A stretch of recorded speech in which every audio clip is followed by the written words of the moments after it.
Hello,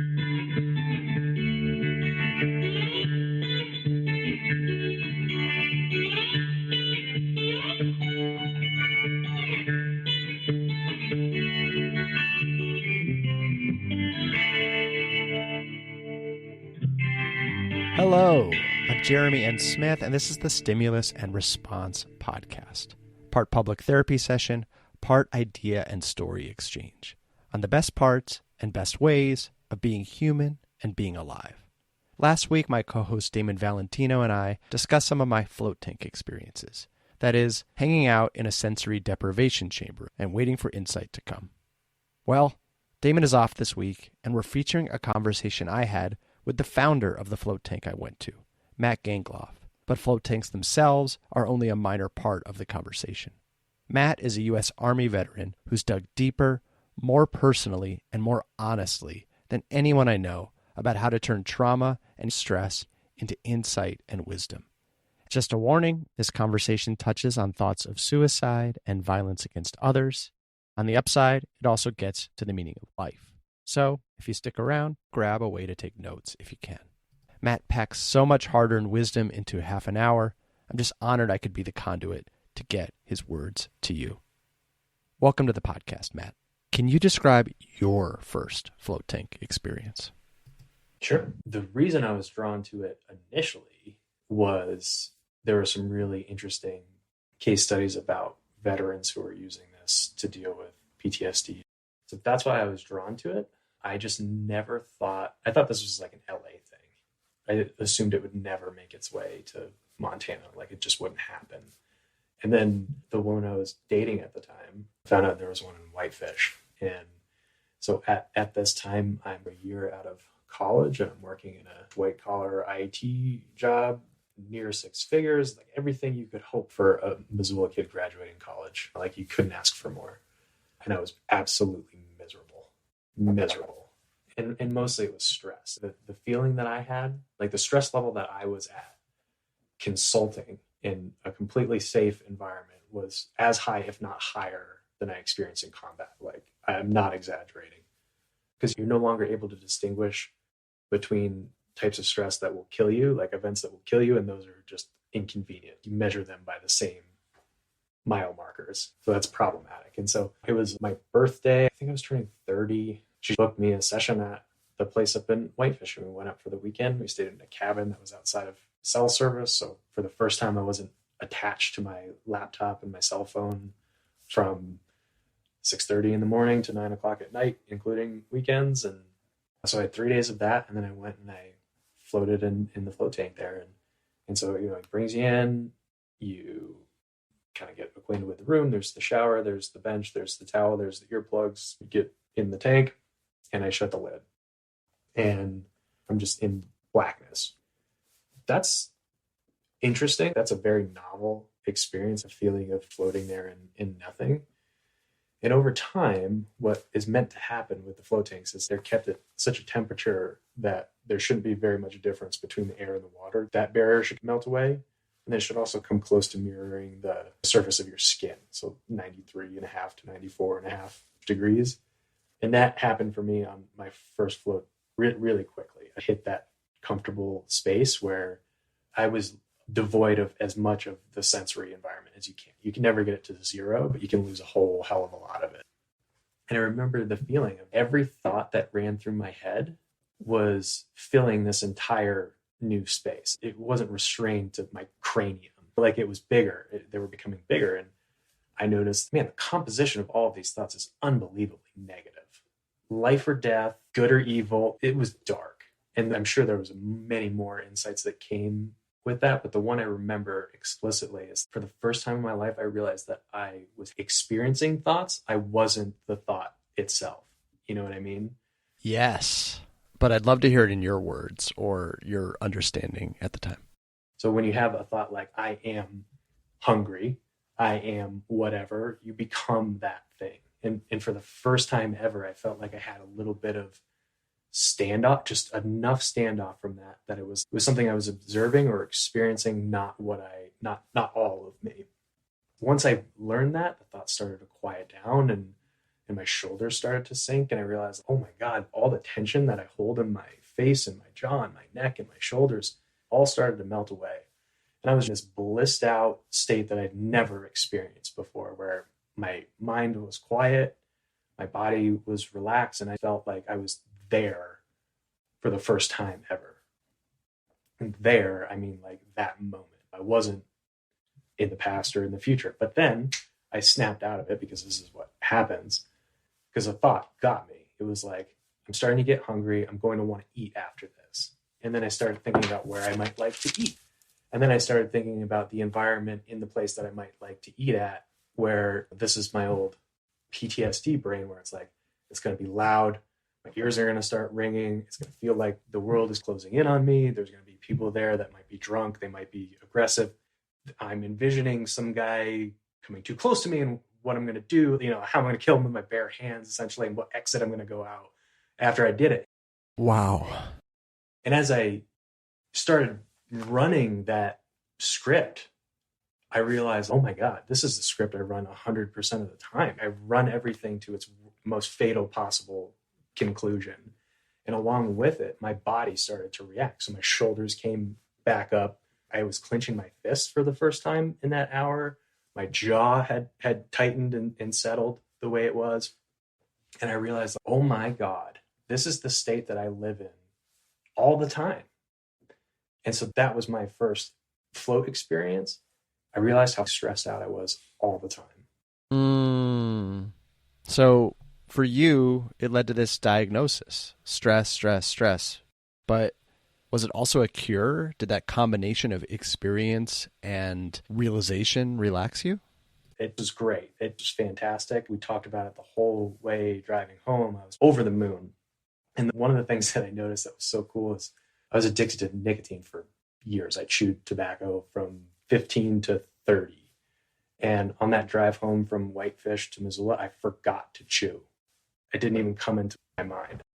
And then what happens when you go back to work? I felt better. I felt incredible. I was not stressed at work for probably the first time ever. But I was just sitting there at my desk, and I was watching this girl who I went to college with. We graduated at the same time, took the same job. And she, by all measures, has a wonderful life. She's married. She has beautiful kids. Her husband's successful. She's got one of the jobs that is highly prized. Everything's great. And the look on her face was the look on the face of somebody who'd just seen their best friend die. And that is when it clicked for me. Oh my God, not only am I stressed, but everybody around me is stressed to the same degree, if not more. The only difference between the two of us is I feel like I have a license to be that stressed out because of some of the things that I've been through, and they don't. And that's the really dark part of this. Right. Because how do you deal with your problems if you don't feel like you're worthy of even having problems? I think the most common method to enlightenment isn't float tanks or meditation. I think it's trauma. That's my story. That's most people's story once you scratch the surface. Because why are they searching for something? I think that's beautifully put. And I think something else that you've put really beautifully is you don't have to have hung out in Baghdad to have experienced trauma, and that being born can be fairly traumatic. And people have a lot of barrier to self-care. There's the saying, we compare our insides to other people's outsides. Yeah.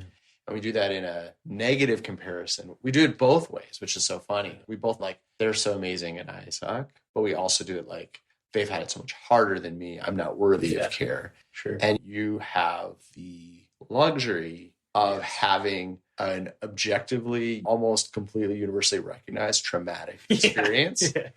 And that's quite liberating. It's your unfair advantage. Yeah. People say that must be so hard. But at the same time, you have their sympathy. Sure. Could you expand on what you mean by trauma being the pathway? And then also, because people are often blind to it until they get super kneecapped by it, how you see it and all the different forms you see it. Sure. So this is as concisely as I can describe how the universe works. Comes in a couple stages. The first being trauma. We all get it. I mean, just read the Buddha. our thoughts create the world around us. And the color of those thoughts is usually a condition of what happened to us when we were at our most vulnerable. If you were abused as a kid, the world is a dangerous place. If you were not, maybe less so. I really don't think that anybody gets out of childhood trauma free. It's just a matter of which flavor you get. I also think that we choose to take the embodiment that we get in life. And I think the reason that we choose it is because it comes with a very specific set of trauma. And that creates the preconditions for us to work out. And that's the meaning of our life. It's like a time travel movie. We're here to work out everything that happened before we knew we were here to work everything out. I also think that this trauma is multi-generational in nature. Mine is my grandfather was a Korean War vet who traumatized my father, who traumatized me and my brother, who both ran off and joined the army and fought another war. And now here we are dropped back into society with just the right conditions to work all of that out. You said there were 2 stages. Is that both of them or just step 1? That's the first step. Trauma creates the world around us. The second step is stress. We experience the signs and symptoms of stress when we're reminded of the trauma. You'll notice this because your jaw will tighten, your shoulders will come up, they'll hunch forward. And stress is a difficult one because it's very low resolution in nature. It just feels all around bad and you don't know why. So instead of dealing with the stress head on, what it seems that people do as a rule is they develop coping mechanisms to deal with that stress. Again, those coping mechanisms were most likely developed in childhood, in our most vulnerable states, and they were all about one specific thing, which was how to survive. Which makes sense. Survival is important. But there's a problem with the coping mechanisms because we tend to gravitate towards the ones that are easy and not good for us. Right. Beer, not broccoli.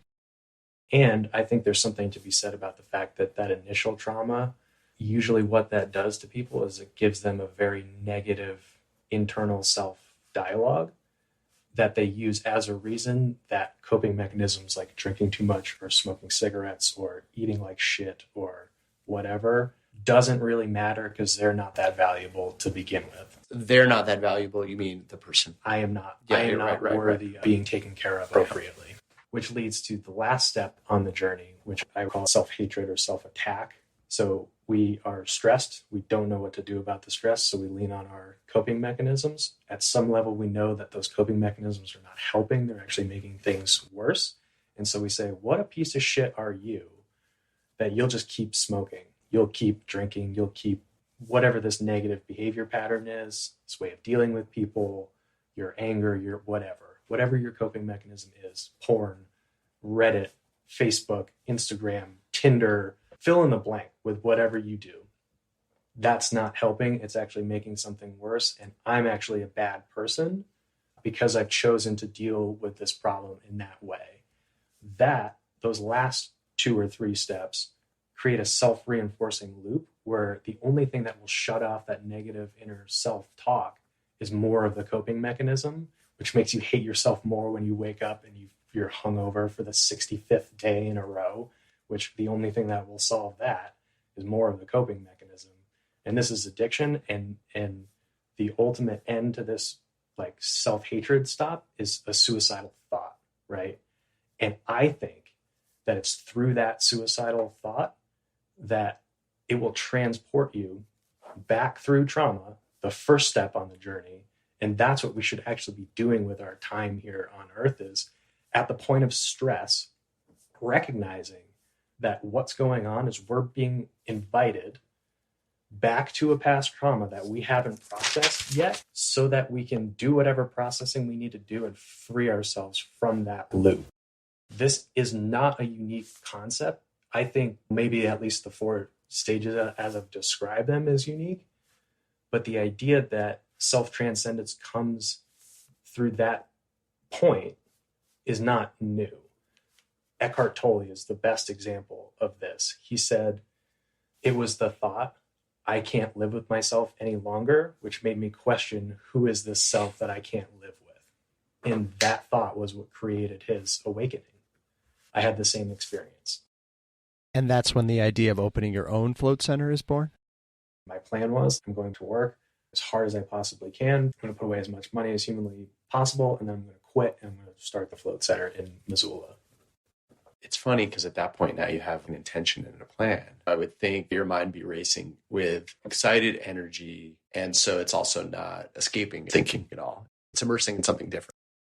The way that I like to describe this is I thought that the way for me to manage stress was to quit my job and start a business that specialized in helping other people manage stress and find these states of consciousness that we're talking about. The flaw in that logic, as I'm sure you can see, is that me being less stressed and doing that as a job for other people, those two things do not necessarily end in the same place. In fact, I was more stressed even after that. I started Enlightenment Lab, I got married, and then very shortly afterwards got divorced. And the business was failing. I was a full-blown alcoholic at this point. And that's when I realized stress creates amnesia. You don't remember who you are when you're stressed. I love that insight. Stress creates amnesia. You don't remember who you are when you're stressed. But the experience itself had to be excruciating. Yeah, I had just gotten divorced. I had to move out of my apartment. I had nowhere to live. I was sleeping in an unfinished back storage room at the lab. And again, here I am 3 years after this watershed moment of life can't get any shittier, that I'm right back at the bottom where I started. How far did you go into losing yourself, and how did you find yourself again? I'll never forget it. I was living in an unfinished room in the back. And so I was there late at night and I was drunk. I was sitting in the sauna eating an ice cream sandwich and drinking a beer, watching Workaholics on the iPad. And just out of nowhere, the thought, just kill yourself already, just popped into my head. And I caught it, which is great. But what it made me think was, oh, great, here we go again. You're right back where you were. You're going to have to go through this whole process all over again of telling people that your life fell apart and you're starting completely over. And here you are. And at that point, I was just like, it's live or die. And so I took a absolute fistful of mushrooms and I played it out. And I came up, I realized, oh my God, this might be the time when I actually kill myself. And then I watched myself commit suicide and I experienced that. And then I realized that I experienced that from a place, like I watched the entire thing happen, of complete non-attachment to the fact that it happened. Like I just was there and I lived through it. And the gist was, yeah, man, that's a thing that could happen if you so choose. And that would be okay too. Like total equanimity. I just didn't give a shit one way or the other. It didn't matter. Everything just was. There was no more good and bad. And so it showed me that dark scene. And then it said, but look at this. And it was how I, over the next couple of years, would put my life together. I would quit drinking. I would figure out a way to rescue this business from the brink. I would figure out how to make money. I would fix the shit with my family. I would get past all. And what good would that do for the world? And then you wake up and it's like, choose what you do today. You know what hell looks like. You know what heaven looks like. And now make a choice. What are you going to do? And over the last 2 years, I've been systematically acting out that vision. And I'm much closer to the one of heaven now than I am to the one of hell. What happened logistically, montage style, in those past 2 years that changed? Was that the 9 to 5 doing things differently or staying with it or what? Everything. I mean, the very first thing, it's all about following your conscience. So whatever comes up into awareness, I think we have two voices in our head and you can tell the difference. Or like left and right shoulder. Right.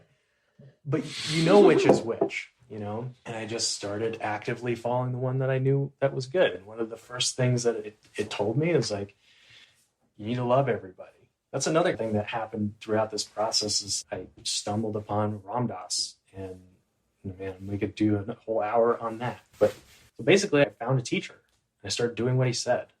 And what he says to do is to love everybody and tell the truth. And so that's what I started doing. I would sit at the lab on the couch and I would look out the window and people would walk by and I would practice loving them. And what inevitably will happen when you practice loving people is there's some people it'll be easier and some people will be harder.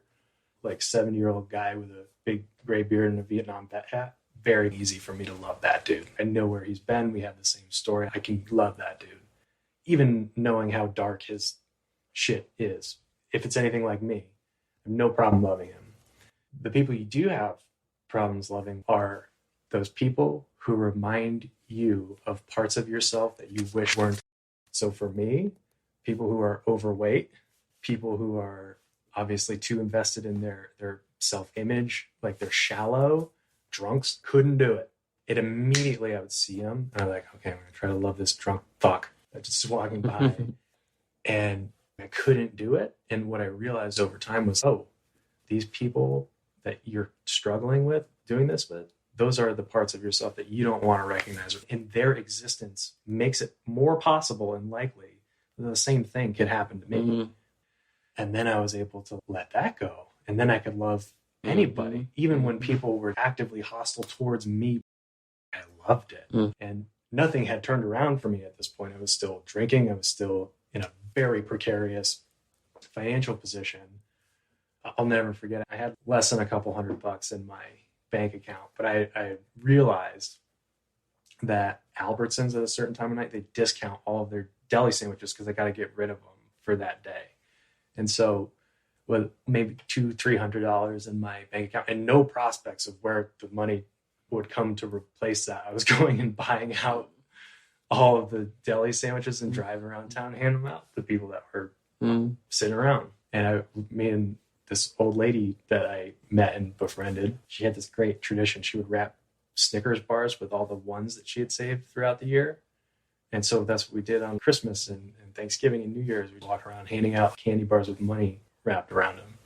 And I think that what happened was the reason that you practice loving other people is because for most of us, because of this trauma that we've experienced, you're last in line.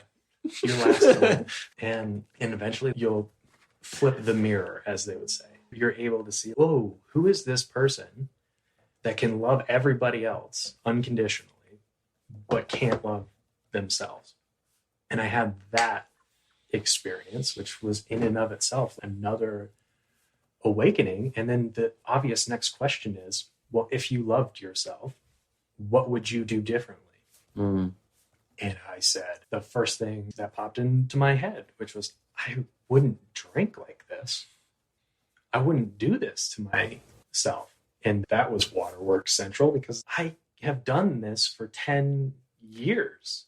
I don't think I'm capable. And a voice from within, which had now become a constant fixture in my life since this time. The only way I can describe it is it's an inner voice. Sometimes I say it's Ram Dass talking to me, but he just said, you're stronger than you think you are. And I've been on that path ever since. What is that path? Is it just listening to that voice? Is it believing in yourself? Or is it a specific set of actions? This is old-fashioned self-help, but it works.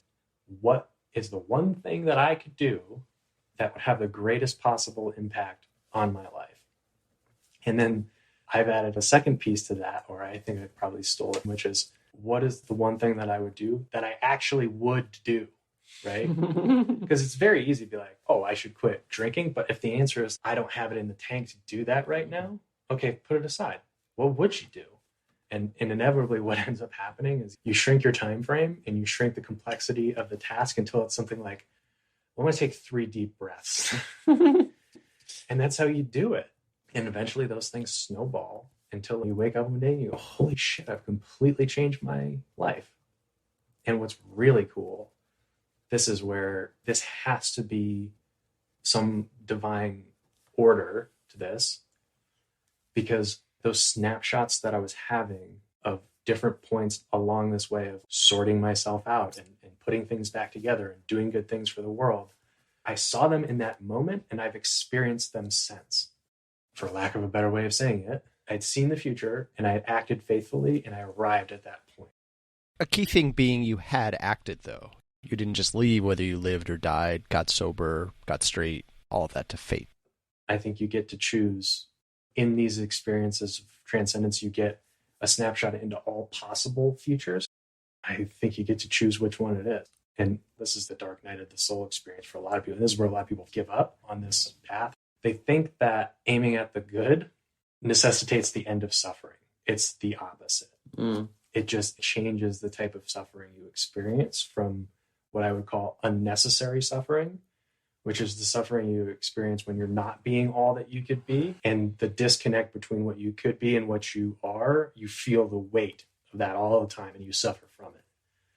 The other kind I call righteous suffering, which is no less suffering. It's just you've picked the direction in which you're going to suffer, and hopefully that's towards the good, right? So quitting drinking for me, or quitting chewing for me, or figuring out how I was going to dig myself out of debt, or any of the things that I've done, I suffered the whole time. It wasn't easy.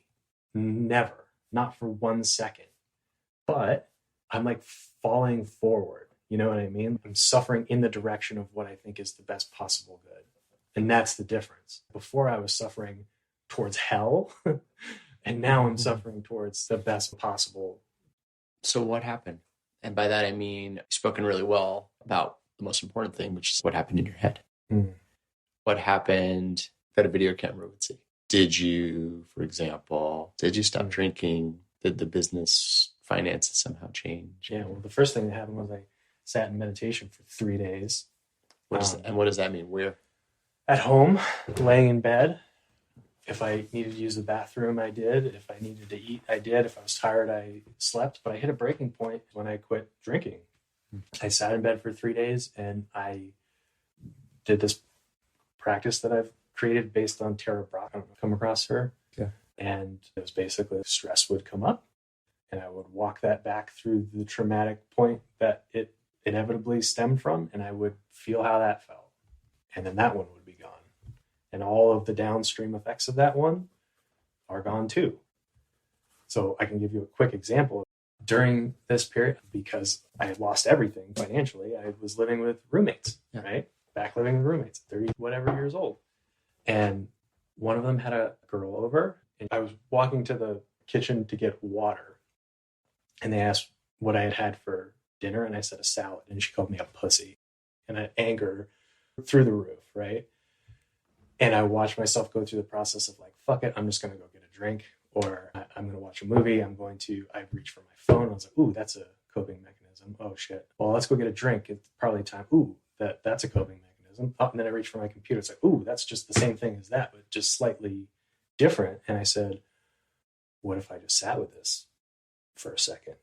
And inevitably what happened is when you sit with those things and you don't try to change the way that they feel, you just experience them as they are in the body, deeper layers of truth will start to get revealed. And the first layer was, oh my God, you have people in your life that introduce chaos that you don't like. It makes you angry. Wow, most people won't even admit that. And then the next layer was like, okay, if you can accept that, here's the next one, which is you've never lived alone. You live with roommates now. You were married before that. You college roommates before that. Before that, you were in the army. And before that, you were in your childhood home. You've never lived alone ever. Like, oh, Jesus. Can I accept that? Yes. And this is Tara Brach. Can I accept? Just acceptance, right? And then the next one was, oh, though you have never been alone, your father's anger and abuse cut that relationship. So you didn't have a relationship with him, which you wanted. You couldn't tell your mom about it because she was trying to keep everybody together. So you had a disconnection with her. And then you and your brother dealt with this very different ways and decided to hate each other. So I was disconnected from him too. So it wasn't that I was never alone and I was suffering as a result of the people that I've let into my life. It's that I've never been alone, but I've always felt alone. And then boom, here we are. Now we're in the truth, right? And I just felt how that felt. And it'd be 4 hours of just feeling that. And so you get through that one. And then the things that would normally elicit that stress response are gone because there's no underlying trauma left. You've processed it appropriately, which seems to me to create a completely different cycle where the stages are healing, good stress, good coping mechanism, and self-love as the stages. So it's through that process, I think, that you completely flip from a negative loop to a positive loop. I love what you're saying. You brought up so many hugely important things, and it also supports the pet theory I have. So, of course, I love it too. It's actually hard to have a feeling for more than a couple minutes at a time. It's like, I'm so upset. I'm so sad. Okay, well, just do that. Yeah. Just have that feeling. Yeah. And after 5 minutes, you're like, I kind of want to have tuna fish for lunch. And it's funny because that was such an important thing. Yeah. And obviously in the ginormous things, it's 4 hours. Yeah. But for a lot of things, even really, really big things, it's 4 minutes. And even 4 minutes would almost be guru level. It's more like 40 seconds. Yeah. Whereas alternatively, you can have that feeling for 5 seconds of every minute for the rest of your life. Yeah. And if you do the math, you're like, oh, that's hours a week forever. And so it's also a funny thing in like 4 minutes, you can do like, oh, I can just do this for this life. Right. Versus I don't have 4 minutes. I only have 5 seconds. I'm just going to do it every minute. Yeah. So you do these big lifts, you do your laundry, your emotional laundry, and not drinking is doing something and it's also not doing something. Yeah. So for example, you go to meetings or you figure things out, or it's cold turkey and you're doing this stuff. Did that work for you? Yeah. I mean, honestly, from the point of getting this message to quitting, that was longer lived. Again, it goes back to faith, because remember the statement, you're stronger than you think. Well, how do you figure out if you're stronger than you think? You act, right? And if you just don't drink now in this moment, inevitably you're going to get where you're going. And for me, that was the jump. After that, it was, oh my God, I feel great. And why didn't I do this 10 years ago? And then you realize why you didn't do it 10 years ago, because you're one open wound. Those people like me that use, I would argue, any coping mechanism daily to manage the stress that they feel, that's covering up most of the stress. I mean, it is a coping mechanism. It creates the self-hatred, but really what it's covering up is the stress. So you feel the stress more acutely, which sounds like a bad thing. But if you adopt this philosophy of every time I encounter the stress, I'm going to acknowledge it and accept it. And I'm going to go back through the trauma and actually deal with it. Taking the drinking out just allowed more of those experiences to happen. How does that help the business? Well, I had a whole lot more energy. Yeah. And a lot of this was loving people. There was loving myself. And then remember, the other thing was telling the truth. And this was really the first time in owning that. It's a funny anecdotal story that's very quick, but this old lady friend that I made, she's just this beautiful person. It's like her own little guru. And she was very much to me at that time. She's into feng shui or something. I don't even know. But she said, put this painting here on this north facing wall. And then she bought me a chunk of iron ore. I want you to put this below that painting. And these two things are going to work together for prosperity. And so I was like, yeah, okay. I mean, I wouldn't take that shit from almost anybody else. But from her, I was like, this is just so adorable. I'm just going to play along. I remember day after day, I'd be working at the lab and I would look over, because right next to the cash register where I would check people out normally. And before, I had been so worried about making money. I need to make money to survive. And I just said, you know what? Fucking rock's doing its thing. I'm just going to be here with people. I'm going to see what happens. And inevitably what happened is I met a parade of people who are going through this exact same process that I was, who were coming to enlightenment through a traumatic experience. And I told the truth for the first time in my life about everything that I'd gone through to people I didn't know on the spot. And you know what happened? The business doubled over the next year because I actually cared about who was in front of me. And I told the truth. I was loving them and I told the truth. And that was the special sauce of this business, is that there's people out there that are going through the same thing. And if you love them and you tell the truth, you'll be just fine. And by the way, I fail at this daily. I fall flat on my face more than I'd like to admit, but this is the point. This is what I'm working on. Love everybody. Tell the truth. Follow the good angel on your shoulder. Yeah. See what happens. That's my takeaway for the day-by-day plan. Yeah. Are you someone who also thinks X years out or whatever? Right. So I've developed a process of defining a vision for X years or months or whatever in the future. The idea is just aim as far out as you can see predictably, and then to revisit that each time you achieve that next goal. And I think what's really important in that is to come from a place where you're not setting that vision for the future based on what the ego wants, but what that better angel wants. And so in that psychedelic experience, I got the whole story. And I know where the story ends, and it's not something that I've ever shared publicly because it sounds so fucking crazy that it's almost an impossibility, or sounds like an impossibility. It sounds full of ego. Honestly, I'm not even ready to adopt it fully. I'm just always taking the next step, but it has something to do with this intergenerational trauma. The world is such that wars are going to be fought. And what to do with the people who fight them, I think, is my work here. So are you saying you want to have a suite of services for veterans? Suite of services is over specific. I think I'm sorting myself out and helping other people do the same.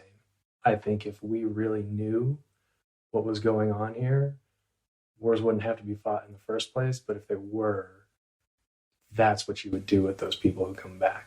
You would show them the ultimate reality of the universe through this process that they already know so well. They already have the trauma.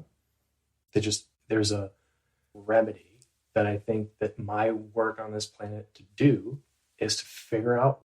So the point of entry might be a float tank like it was for you, but it doesn't have to be. I don't think it needs to be at all. These are all just methods. And the trick is not to get hung up on one method. It's to transcend the method. Like Ram Dass says, you ever meet an asshole yogi? That's somebody who's trapped in their method. My work, I don't think, is promoting one method over another. I think mine is talking about what's on the other side of every method, regardless of which method you choose. Suffering, then insight or enlightenment, then suffering again, then enlightenment again. I think that's the nature of enlightenment. There's two different types. There's the abiding and the non-abiding. I had a non-abiding awakening, which means it happened. I saw through the window and then I was dropped back into myself. I'm my ego again. I'm me again. What we're all really looking for is that abiding awakening. That's really what people mean when they say enlightenment, is they see past the veil. They transcend themselves. They see the connectedness of the universe, and they never go back to the way that they were before. It's a greedy want, if you ask me. I feel very grateful that I even got to see what I saw. And I think that there's something here with your conscience. If you follow your conscience, ultimately the greatest possibility is what emerges. But you're going to feel doubt every step of the way, but choosing to take that next step anyway, that's faith. And I would go even one step further and say faith technically requires that you get where you're going. If you always just take the next step, mathematically, you have to arrive at some point. Where we get in trouble is feeling like we should have arrived sooner. I will try not to be greedy. Thank you, Matt, for taking these steps. Thank you for taking me with you. And thank you, listeners, for joining us. I hope everyone has found a bit of ease from stress or virtue in stress from this conversation, and that you'll share your own highs and lows from listening and from living with us. Damon will be back next week, and we'll take the conversation and exploration from there. Stimulus and Response is hosted by Damon Valentino and Jeremy M. Smith, and produced by Matt Mullins at Black Rooster Productions. Please rate, review, and share the show. And please join us next time for another stimulating exploration of the best parts and best ways of being human and being alive.